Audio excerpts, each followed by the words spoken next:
Get ready with me for St. Patrick's Day. So today is St. Patrick's Day and I had to go to Target to do a pickup order because I needed a few things for breakfast. I'm always starving in the morning, so egg bites and Starbucks for the win. My pups love sleeping together, so I just let them out so they could go do their morning business.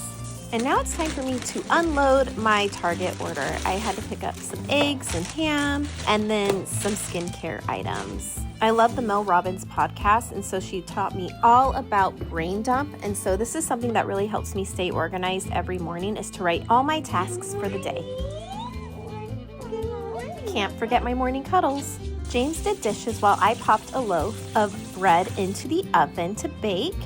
And then it was time to make the green eggs and ham. My kids always request this along with pancakes and green orange juice. Pro tip, use green spinach instead of food dye. My sourdough was done, so I took it out of the oven so that it could cool, and then I started on scrambling the eggs, and then my sister showed up with her 2 kiddos just in time to have green eggs and ham. Alexa helped me with making the orange juice and blending it with the spinach to make it green, and then James worked on making the red velvet pancakes to go with our breakfast. Breakfast was ready, and so now it was time to set the table so that we could feed these kiddos and get them in the spirit of St. Patrick's Day. We got sent the coolest toys. They're called Rail Cube, and they are a little train that you can play with. Stella was obsessed with it when we were at the New York Toy Fair, and so we got lucky enough to have them send us a huge box full of them and had the best time playing with it.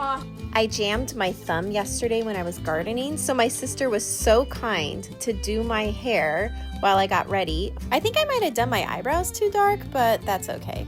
Then it was time for us to head out. We are driving over to Fashion Island because we're going to go to Muldoon's, but then we found out we had a 2-hour wait, so we headed over to Dick's Sporting Goods where the boys played around and hung out. Then we went over to Barnes & Noble, and we ran into my mom and my dad, and then it was time to go eat at Muldoon's, and we had our favorite Irish stew.